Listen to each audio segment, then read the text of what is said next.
Bonjour à tous, c'est Chronos. Alors bienvenue dans la caverne de l'oracle, j'espère que vous allez bien. Alors moi ça va, comme toujours. Bah oui, ça va toujours moi en fait. Bon, allez, le tarot Villeneuve. Le tarot Villeneuve, illustré par Rémi Torré Grossa, je vais avoir du mal à le dire. Alors édition Exergue, donc 27 euros. Édition tredaniel.com. Donc François Villeneuve, respectueux de la tradition de ses illustres prédécesseurs, le Normand Béline était là, a créé un tarot éponyme, en modernisant l'iconographie classique du tarot de Marseille, tout en conservant la profondeur et la symbolique de chaque carte. Grâce aux 78 lames illustrées par Rémi Torré Grossa, talentueux dessinateur de bandes dessinées, et au livre d'accompagnement de 264 pages, vous serez transporté dans un monde intuitif, laissant une grande place à votre capacité d'interprétation. En suivant les conseils pertinents de l'auteur, vous obtiendrez alors une lecture claire, simple et accessible des arcanes. Laissez-vous guider par l'imagerie, imprégnez-vous de son énergie, votre talent de conteur fera le reste. Et en titre, vous avez « Le tarot est un conte », le tarologue un conteur. Donc ça, j'aime beaucoup. J'aime beaucoup la façon dont c'est amené. Vous avez une boîte en cloche avec un côté un petit peu brillant là où c'est doré. Voilà, une petite dorure ici, dorure sur le côté. Alors, ma boîte à moi s'est pris un coup de cutter. Voilà, et je ne l'ai pas vu parce que j'avais le plastique autour et avec le plastique, je n'avais pas vu ce petit défaut. Bon, rien de grave, la boîte fait quand même le travail. Bonne matière, donc bonne protection. Vous recevez le jeu avec un petit pochon. Donc ça, c'est toujours appréciable. Qualité de carte. Arrière de carte, sympathique. Par contre, endroit-envers, on voit la différence endroit-envers. Ça, c'est pas gênant. Ensuite, vous avez des cartes sans numéro. Voilà. C'est juste le nom de la carte qui est noté dessus. Donc ça, c'est assez bien. Pour les gens qui inversent souvent le 8 et le 11. Vous voyez, les deux arcanes 8 et 11. Donc du coup, là, on n'est pas embêté pour ça. Donc ça permet d'avoir une lecture assez facile. Vous avez un livret. Alors, pour le livret, bonne qualité, en couleur, papier assez sympa au toucher. Donc ça, c'est top. Vous avez un sommaire. Donc, à quoi sert le Villeneuve? Comment interroger le tarot? Les différents tirages. Ensuite, vous avez les arcanes majeures. Donc, à première vue, les arcanes majeures correspondent bien en termes d'appellation. Il n'a pas touché aux appellations. Ensuite, vous avez la suite de bâtons, la suite d'épée, la suite de denier, la suite de coupe. Et ensuite, vous avez les cartes de cour. Voilà. Donc, j'ai laissé dans l'ordre. Toutes les cartes de cour, valet, cavalier, reine et roi, sont à la fin du jeu. Voilà, donc pour l'instant, j'ai laissé comme ça. Ensuite, il nous explique le tarot, donc j'aime assez. Je vais regarder un petit peu l'état d'esprit dans lequel il a créé ce jeu. Comment interroger le tarot, les tirages. Donc on a le brassage.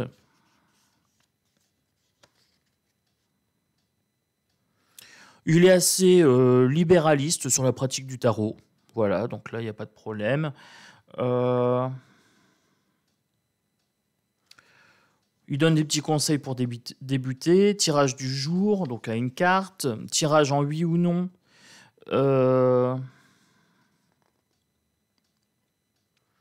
Tirage en 3 cartes. Passé, présent, futur. Analyser un état d'esprit.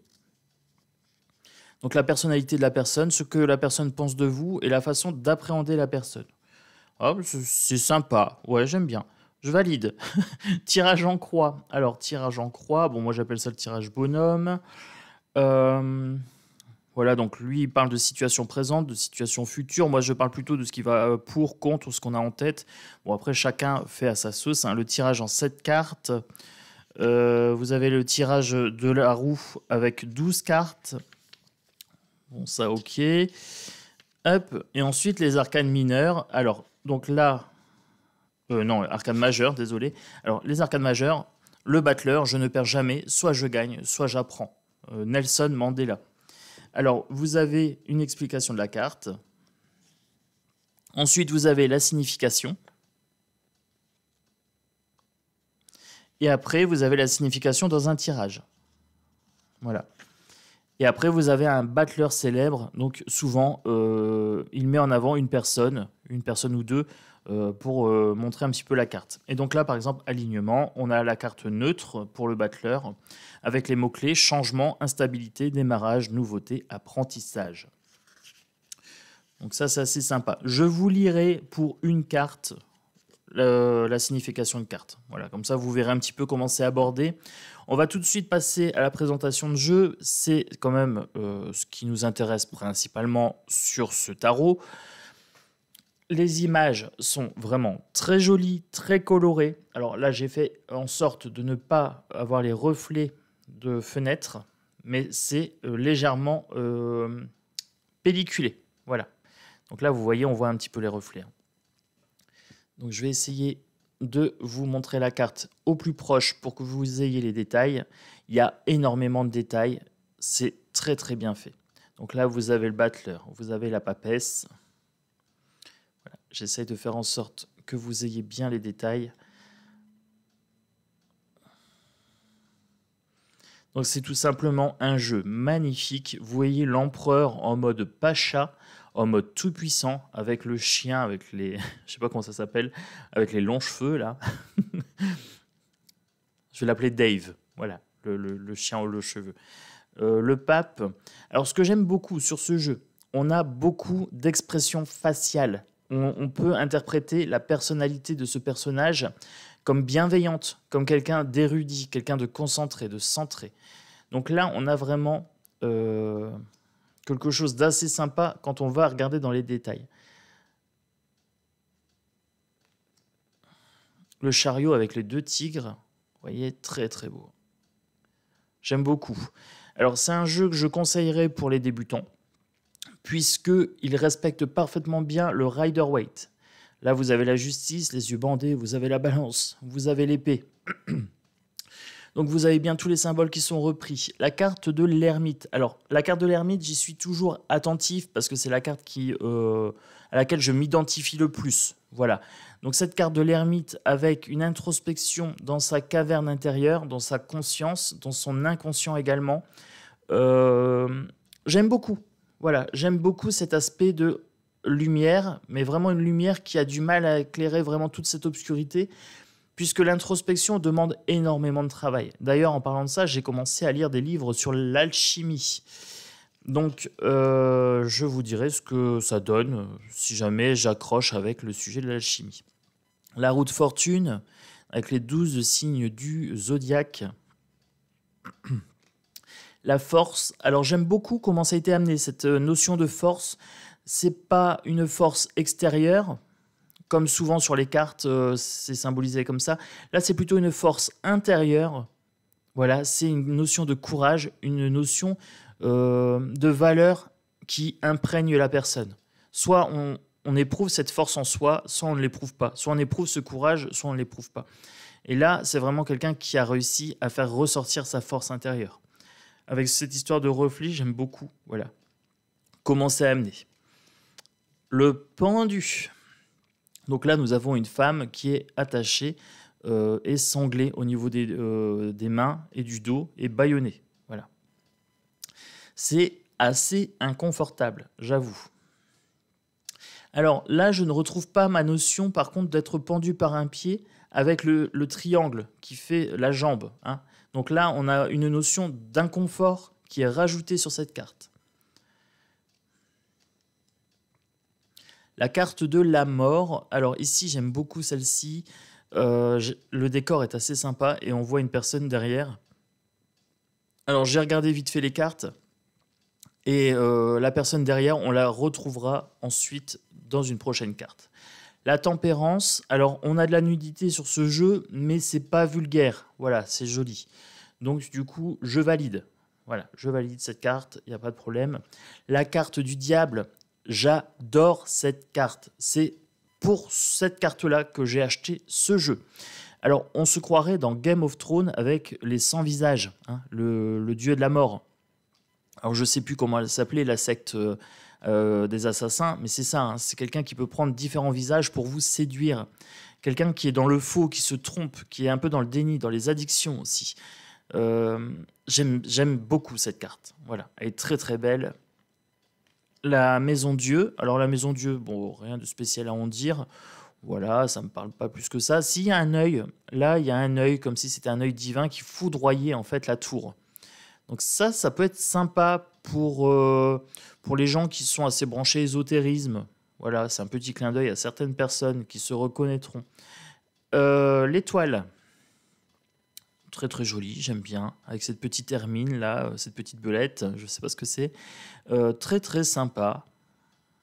Comme si on avait une protection stellaire.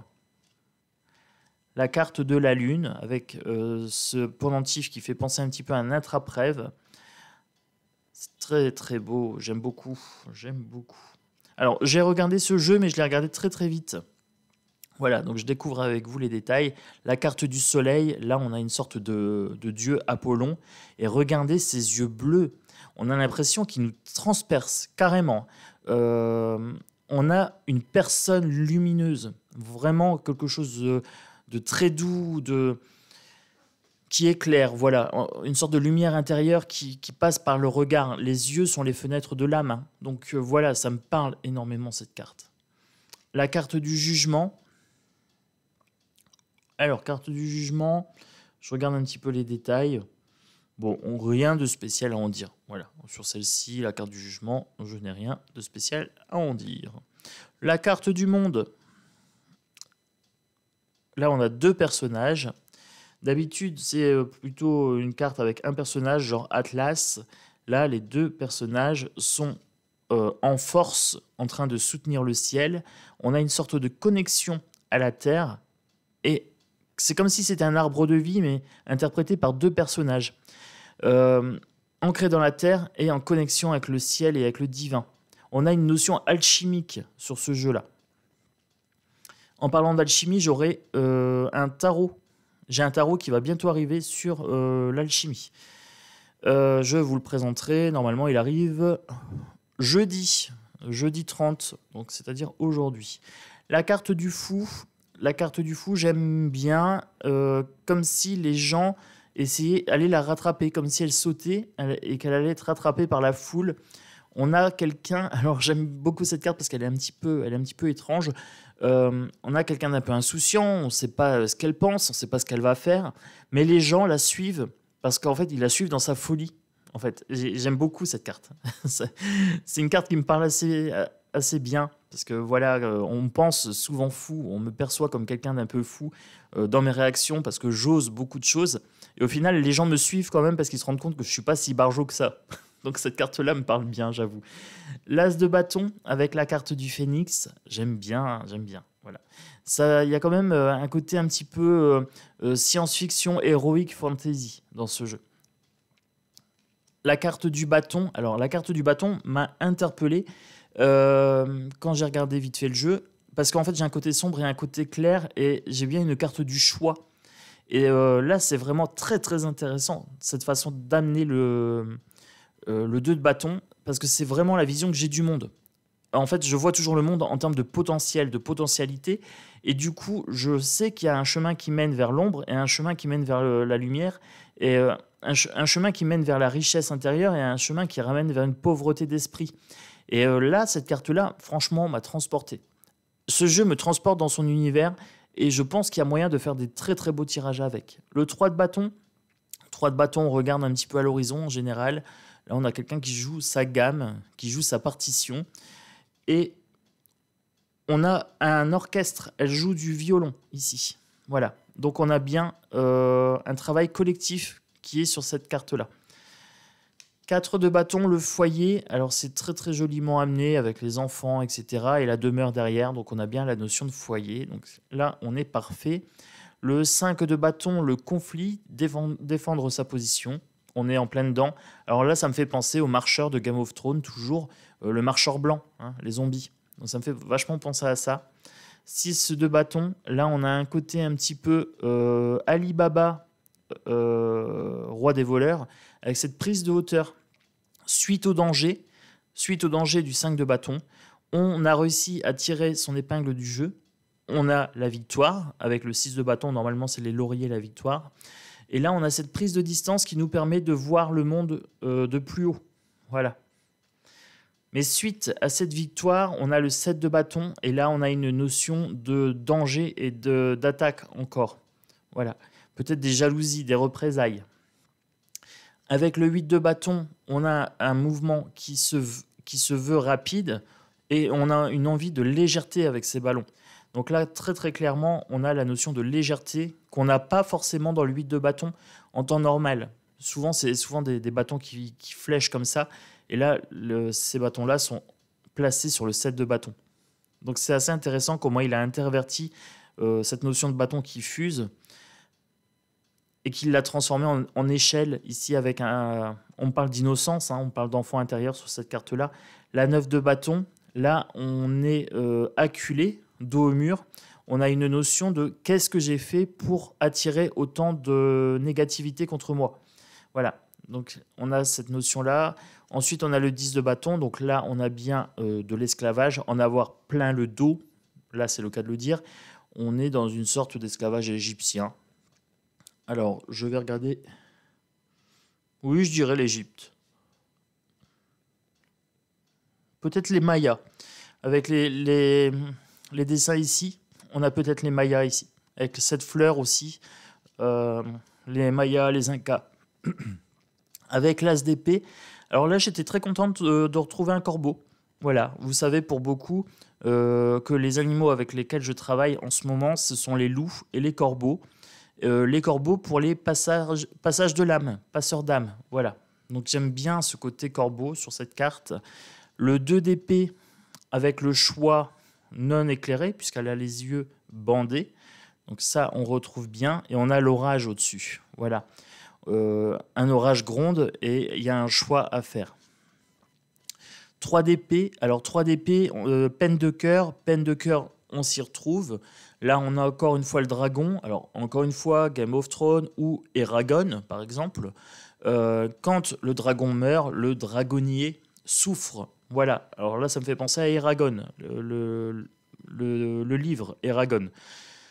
Là, la tristesse, on la ressent bien. Voilà. J'ai un petit pincement au cœur sur celle-ci. Alors, 4 d'épée. 4 d'épée, le repos. Alors, on a bien quelqu'un qui se repose auprès d'un feu, hein, qui se réchauffe. Donc ça, c'est très, très sympa aussi. 5 d'épée. 5 d'épée, fourberie, stratégie, je dirais. Donc là, elle a bien mis la ville à feu et à sang à première vue. Donc on a une victoire écrasante. On a bien un écrasement ici. 6 d'épée, on s'éloigne du danger sur la barque. Donc là, on retrouve bien cette notion de barque. C'est tout bon. 7 d'épée, fourberie. Alors, sur cette carte, nous avons le cyclope. Nous avons la chimère, nous avons Méduse, nous avons le Minotaure. Alors, est-ce que j'en ai oublié un? On a les gobelins.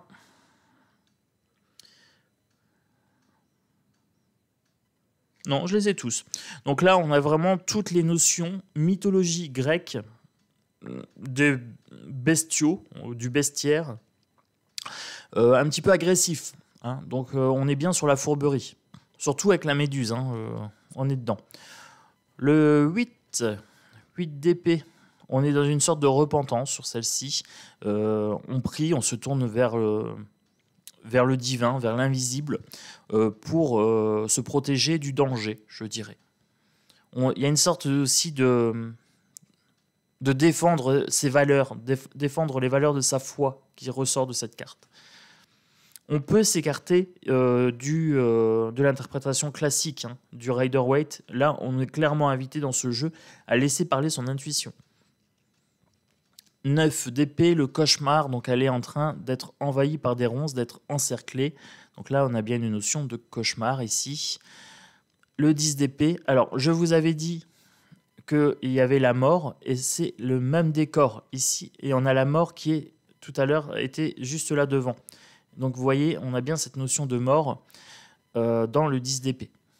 Donc celle-ci est clairement reliée à l'arcane majeur 13, arcane sans nom. L'as de denier. Alors là, j'ai ce petit oiseau. Je ne sais pas ce que c'est. Voilà. Mais ça a l'air assez léger. C'est un bon apport dans le matériel. Donc là, apport de richesse dans la matière. Le 2 de denier, on a une sorte de jonglerie ici. Et qu'est-ce que c'est qu'en dessous Alors j'étais en train de me dire, c'est des yeux, mais non, ce sont des grelots. Voilà, ce sont des grelots musicaux. On a bien un jongleur ici. Quelqu'un qui jongle avec la matérialité et qui a une sorte d'expertise, qui a une sorte d'équilibre dans la matière. 3 de denier. Alors, je ne la vois pas à l'envers, celle-ci. 3 de denier, travail collectif. Là, vous avez des gens qui sont en train de creuser la mine, et là, vous avez quelqu'un qui les porte. Et avec ses ailes, c'est vraiment très, très beau. On a vraiment un univers à part entière dans ce jeu. Le 4 de denier, avec le cochon qui se gave. Ça me fait penser à certaines personnes ultra riches qui se goinfrent sans compter de richesses. Donc là, ce cochon me parle bien. Voilà, c'est des gens, c'est donner de la confiture à des cochons. Ça me fait penser à ça. Des gens qui ne profitent pas de leur richesse. Le 5 de denier, c'est la pauvreté. Là, on a les gens pauvres qui étaient exposés dans les foires aux monstruosités. Voilà. Là, je suis plutôt en empathie sur ce personnage-là et il n'est pas bien. Limite, il le hue, il l'insulte, etc. Et ils lui ont jeté de la nourriture à première vue. Ah, il lui jette des tomates. Ouais, il lui jette des tomates. Ok. 6 de denier, générosité équilibrée. Voilà, donc là on a vraiment un personnage très très bienveillant et une personne qui reçoit en bienveillance ici. Le 7 de denier, le travail qui doit pousser, qui doit porter ses fruits avec ce centaure. Donc là on a bien quelqu'un qui cultive la terre. 8 de denier avec l'horloger. Alors ça c'est assez courant dans le Rider-Waite. On trouve souvent cette notion dans les différents tarots de minutie. Donc soit on a un forgeron, soit on a un horloger souvent sur cette carte-là. Je préfère l'horloger. Voilà, ça me fait plus penser à la minutie dans le travail. Le 9 de denier, ici, donc quelqu'un qui est dans l'aisance financière, voilà, dans la légèreté. Ça lui sourit. Et le 10 de denier, c'est l'héritage familial, c'est vraiment la grande réussite. On a bien réussi sa vie, on peut transmettre un legs à ses enfants, un héritage. Et là, on a une route pavée d'or. Alors ça, j'aime beaucoup. Voilà, j'aime beaucoup cette carte-là. L'as de coupe avec ce magnifique signe. Voilà, donc ça, c'est très très beau, j'aime bien. Le 2 de coupe, les relations, les rencontres. Là, ils sont amoureux, hein, ça se voit. Il y a un petit sourire complice là. Le 3 de coupe avec les petits chats derrière qui sont en train de jouer. 3 de coupe ici. J'aime bien celle-ci. J'aime bien les petits chats qui sont derrière. 4 de coupe, tristesse. Voilà, on ne voit pas la coupe qui lui est tendue. Alors là, j'aurais aimé un tavernier qui lui tend une coupe, par exemple, ou une serveuse qui lui tend une coupe. Mais après, on retrouve bien cette notion de désespoir, cette notion de j'en ai marre un petit peu. Voilà. Un petit peu beaucoup. Ensuite, le 5 de coupe. 5 de coupe. Ici, on est en train de se noyer. On a ce cheval qui est en train de se noyer et elle essaye de le sauver. Alors, 5 de coupe, souvent, c'est une sorte de tristesse par rapport à ce qu'on a perdu. Donc là, elle serait en train de perdre son cheval. Voilà. Et on a cette notion de tristesse. 6 de coupe, enfance et nostalgie. Voilà, nostalgie de l'enfance sur cette carte-ci. Le côté nostalgique est là, derrière. Et les joies de l'enfance sont plutôt sur l'avant de carte. 7 de coupe, illusion. Alors, illusion pour le 7 de coupe. Qu'est-ce que c'est que cette carte ? On a une tombe avec quelqu'un qui est mort et qui sort de sa tombe. Alors, comme si... Elle est vraiment très très dure, celle-ci. Il y a une enfant qui est contente de revoir, je pense, sa maman. Mais sa maman est illusoire. Vous voyez, on a une dichotomie sur cette carte. Là, on a bien une illusion. Elle est morte, mais elle paraît vivante. Et on se laisse berner par cette illusion, ici. Très, très intéressant, cette façon d'amener le 7 de coupe. Le 8 de coupe, introspection, j'en ai marre, je me barre. Voilà, j'en ai marre, je me barre. C'est ça, en fait. Pour une introspection. Donc là, on a bien ce côté... normalement, c'est je ne regarde pas en arrière, mais là, elle regarde quand même en arrière. 9 de coupe. 9 de coupe, bon, en général, c'est que ça va. Voilà, au niveau émotionnel, on gère. On a une sociabilité assez bien, estime de soi assez correcte et tout ça. Et 10 de coupe, voilà. Normalement, 10 de coupe, on a une sorte de maîtrise encore dans les émotions. Ensuite, on passe sur les valets. Alors, sur les valets, ici, il y a des détails assez sympas. Là, on a une notion de Santa Muerte, ici, hein, avec ce valet de bâton. Valet d'épée, on a un chevalier de la pensée, mais on a encore un apprenti. Valet de denier, là on a un jeune homme, ça pourrait être un jeune comptable, une formation, quelque chose comme ça.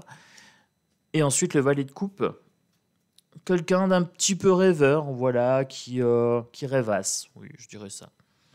Qui est un artiste, on a un artiste, hein, on a un poète ici, on a un troubadour des cartes. Donc on est dans le valet de coupe. Le cavalier de bâton. Cavalier de bâton avec ce petit sombrero. J'aime bien. Ça me transporte dans un univers hyper sympa. Je suis ravi. Cavalier d'épée. Donc là, on est bien sur l'ordre de la pensée. Cavalier de coupe. Alors, pour le cavalier de coupe, on a un personnage un peu plus âgé. Voilà. Alors, avec le valet, tout à l'heure, on avait un jeune homme qui apprenait les rudiments pour le chant des cartes. Là, nous avons un expert, un petit peu plus. Voilà. Il a un petit peu plus de bouteilles, ce monsieur. Il a toujours sa lyre, donc on est toujours dans l'artistique. Le cavalier de denier, hop, voilà, comme il est fringant avec son cheval ici et son plumeau, hein, une sorte de aume sur le cheval, très très beau. Reine de bâton. Alors, reine de bâton, avec... Je crois que ce sont des panthères. Il y a des sortes de lionnes. Alors c'est mi-lion, mi-ours. Ah non, c'est des ours. Voilà. Ici, on a des ours. Pour la reine d'épée, est-ce qu'on a un animal de pouvoir dessus? Oui, là, on a des sortes de lynx. Les lynx sont ici et ici. Voilà. On a un air un petit peu plus sévère. Voilà, là, elle a l'air plus bienveillante. Là, elle a l'air plus sévère. La reine de coupe. Reine de coupe, là, on a une reine assez séductrice. Voilà, et je vous ai dit, c'est intéressant. Et là, on a des loups, forcément. On a des traits de caractère qui ressortent. C'est bien dessiné. J'adore ça. J'adore parce que ça peut me permettre de sortir des traits de personnalité pour une personne. Voilà. Quand je fais un tirage. Me dire, tiens, cette personne, elle a l'air assez douce, elle a l'air... Hop, la reine de denier. Là, on est dans la maîtrise. On est dans la maîtrise de la matière avec les serpents, vous voyez, ici en dessous. Donc là, ce que j'aime bien, c'est qu'on a des animaux pour les figures de coupe. Ici, roi de bâton. Il a l'air assez bienveillant avec ce lion. Là, on a une notion de courage et de force de caractère. Ici, avec le roi d'épée, on a une petite notion de fourberie quand même, je dirais, avec ces hyènes. Hein. Voilà, une notion de ruse, je dirais. Quelqu'un qui maîtrise la ruse, qui est finot. Là, avec le roi de coupe, j'ai des lièvres. Lapin. Lapin, voilà, en dessous. Là, j'ai l'impression d'avoir le Seigneur des Anneaux, l'elfe. Le Seigneur des Elfes. Et ensuite, le roi de denier. Roi de denier ici. Alors, il a des sortes de chats sphinx. Les chats sans poils, là. Pareil, il fait assez elfique. Avec cette couleur verte et tout ça, et on a une notion un petit peu de nature. Avec le roi de denier, on a bien un rappel à la terre avec ce vert. Allez, on se fait un petit tirage. Alors oui, c'est une présentation où j'ai pris du temps, mais l'imagerie est tellement riche qu'on pouvait faire une présentation intuitive dessus. Ce qui n'est pas le cas de tous les jeux. Il y a des jeux où je passe assez rapidement, je montre que les images. Et là, par contre, je me suis laissé transporter par les images. Le bord doré, voilà pour ce jeu. Bonne qualité de carte, voilà, bonne épaisseur, je dirais, oui. Ça devrait bien vieillir, sauf les tranches, parce que les tranches dorées, ben, ça vieillit jamais bien. Moi, j'aurais aimé, à la limite, pour ce jeu, un bord blanc. Ça allait avec le bord blanc ici. Vous voyez, avec le contour blanc, ben, on pouvait faire du blanc. Ici, pareil, j'ai mon contour blanc, donc ça aurait pas dénoté. Allez, qu'est-ce que je peux vous dire pour présenter ce jeu? On se fait un petit tirage en 3 cartes. Allez, 3 cartes. Hop, un passé, présent, futur.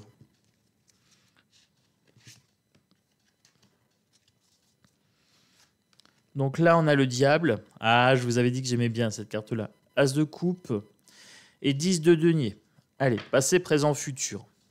On va dire que j'avais des addictions. On va dire que c'est pour moi, hein, le tirage.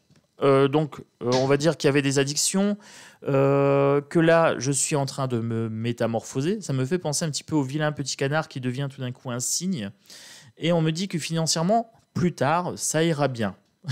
Ça me va, ça me va. Je suis en train de construire un empire. Je vous ai dit, hein, moi, je suis transporté par ce jeu. Hein, on a une notion d'empire. La route de la soie, la route de l'or. Alors, le diable. Je vous avais dit que j'allais lire une carte. Donc, allons-y. Je vous lis la carte du diable. Le diable. La plus insigne perfidie du diable est de faire croire qu'il n'existe pas. Gustave Meyrink. Alors, le diable fait partie des cartes rarement positives du tarot de Marseille. Il se distingue par sa capacité à mentir, à manipuler ou à travestir la vérité. Lorsque l'on se rend compte de sa présence, le préjudice est le plus souvent déjà survenu. Habile, il saura dissimuler ses intentions, toujours égoïstes, pour arriver à ses fins. Le diable représente par ailleurs la tentation, le désir, ou tout ce qui est moralement ou légalement prohibé. Signification. Les masques sont présents pour rappeler que le diable peut avoir des milliers de visages. Il aura la capacité permanente d'être la personne idéale à vos yeux, rendant la trahison future encore plus douloureuse. Séducteur, sa capacité à vous convaincre est remarquable. Comment le lire ou l'interpréter ? Il viendra constamment bouleverser un tirage. C'est pourquoi je vous invite systématiquement à tirer autant de cartes que nécessaire lorsque vous l'apercevez afin de prévoir ses intentions. Dans un tirage personnel, dites-vous que ce que vous êtes en train de faire, ou du moins vos intentions, est douteux, mais vous arriverez à vos fins dans tous les cas. S'il s'agit d'une tierce personne, partez toujours du postulat qu'elle vous ment. Votre travail sera d'identifier pour quel motif. Donc là, on peut recouvrir ici cette carte du diable pour voir un petit peu avoir une interprétation plus fine. Hein. Donc c'était la carte du diable, je vous la mets dans ce sens-là. Le diable dans un tirage. Dans un registre amoureux, le diable représente le plus souvent la tromperie, le mensonge ou l'adultère. Il représente également le désir, la tentation ou l'alchimie sexuelle. Sur un plan professionnel, cet arcane sera synonyme de fraude, de promesses non tenues, de mensonges ou d'objectifs inatteignables. Quelques associations utiles. Diable et pendu, mise en attente délibérée sous forme de mensonge. Diable et maison Dieu. Trahison impardonnable. Diable et amoureux. Connexion sexuelle. Diable et bateleur. Début de relation sous des auspices trompeurs. Diable et tempérance, colère interne. Alignement, très négatif cette carte. Manipulation, duperie, mensonge, désir et transformation pour les mots-clés. Diable célèbre, je n'ai jamais eu de compte à l'étranger, Jérôme Cahuzac. D'un point de vue plus trivial ou léger, mais correspondant à un versant positif du diable, Casanova ou Don Juan. Donc vous voyez, on a vraiment cette notion-là. Je vais vous faire la même chose pour une arcane mineure. Allez, on va aller voir pour les coupes. Pour les coupes, hop.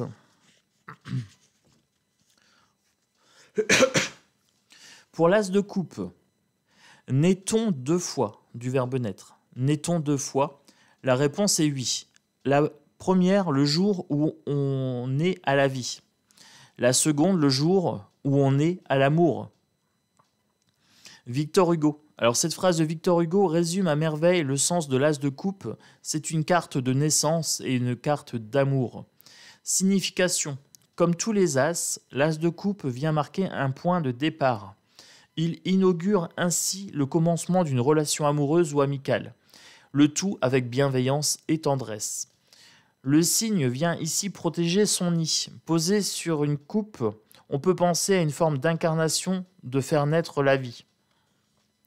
D'un point de vue sentimental, l'as de coupe est l'un des plus beaux arcanes du tarot de Marseille. Assimilez-le en toutes circonstances au démarrage d'une belle histoire, tant au niveau professionnel que sentimental.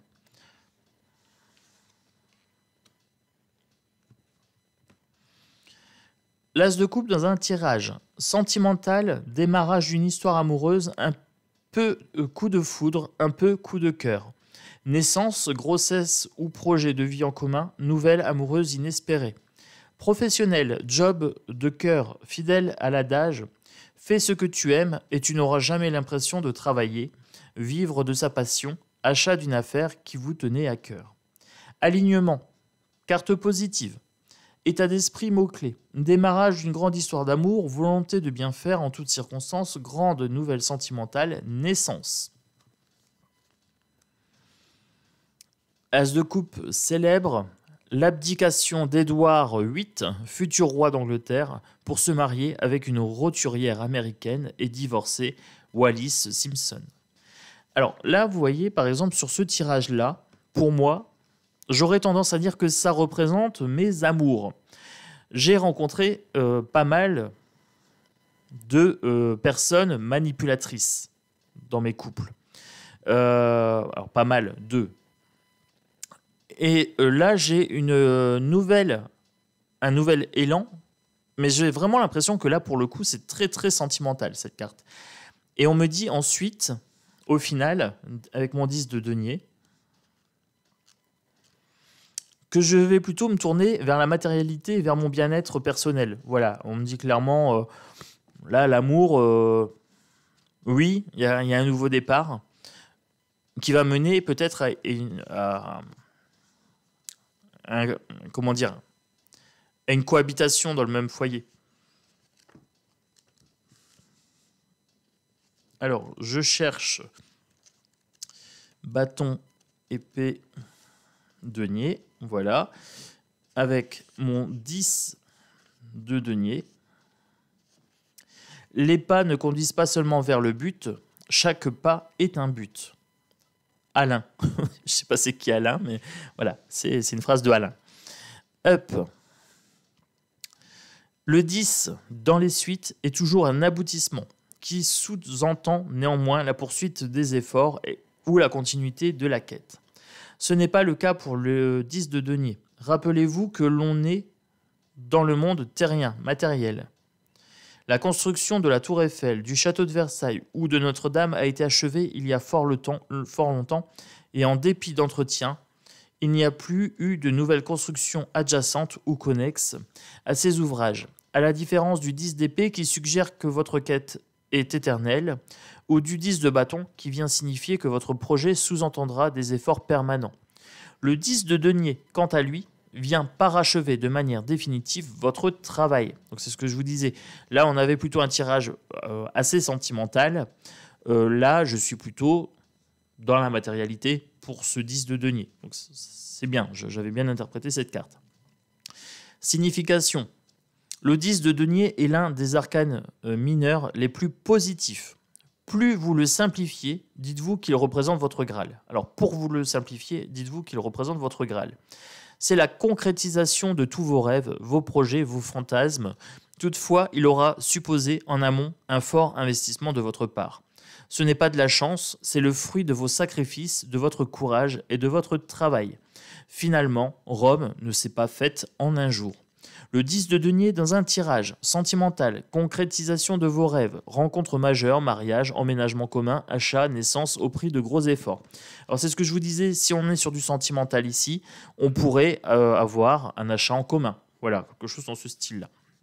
Au niveau professionnel, réalisation de vos projets, promotion, stabilité financière, reconversion avec succès, rentrée d'argent importante, succès éclatant. Alors, on pourrait aussi être sur du professionnel. Si on fait du professionnel, on a eu ici, par exemple, un harceleur ou quelque chose comme ça, harcèlement moral, un nouveau départ avec un travail qui était un boulot passion, et ensuite une réussite professionnelle. Voilà. Donc, si vous le prenez comme ça, vous voyez, sur un tirage professionnel, il y a une cohérence aussi. Alignement, carte positive. Très positive celle-ci. État d'esprit, mot-clé, sentiment d'aboutissement, totale complétion, obtention d'un Graal personnel ou social. Et après, vous avez encore une personne, des luttes sociales importantes, le mariage pour tous, l'égalité de salaire homme-femme, etc. Tout édifice majeur, le Taj Mahal, la Tour Eiffel, etc. Alors vous voyez, c'est très très sympa. Moi j'aime bien. Vous me direz en commentaire ce que vous en pensez. Mais je trouve que c'est un jeu pour débutants. Ça peut le faire. Ça peut le faire. Les images parlent bien. Le livret explicatif donne des bons exemples, sentimental et professionnel pour chaque carte. Du coup, on arrive à bien combiner. Alors, pour le diable, allez, je suis fou, je prends encore une carte. Une reine de bâton. Alors là, pour le diable, c'était une femme manipulatrice et menteuse. Ça me rappelle quelqu'un, effectivement. La reine de bâton, c'est aussi une séductrice. Hein. Oui, ça me rappelle bien quelqu'un. Ok. Pour moi, ça me parle. Je vous en dirai pas plus, c'est mon histoire personnelle. Mais oui, ça me parle parfaitement, cette histoire de femme manipulatrice, dont je dois me méfier. Ok. Donc le petit pouce, voilà, pour donner de la puissance à la vidéo. Les commentaires, pour me dire ce que vous pensez de ce jeu. Moi j'aime assez. Maintenant, est-ce que je vous ai transmis cette passion pour ce jeu? Je ne sais pas, j'attendrai de vous lire. Vous pouvez vous abonner, vous êtes bienvenus sur la chaîne, je présente des oracles, je fais des tirages bien-être, je fais un petit peu toutes les thématiques, magie, amour, cas concrets, etc. Donc vous êtes bienvenus, welcome. Et pour les gens qui me suivent depuis un moment, merci pour votre fidélité et merci pour votre participation plus que régulière, voilà. Et merci pour votre bienveillance surtout. Passez un excellent week-end. Je pense que je la mettrai cette semaine, donc oui, le week-end ne sera pas loin. Passez une très très belle journée et à très bientôt dans la caverne de l'oracle. Ciao, ciao.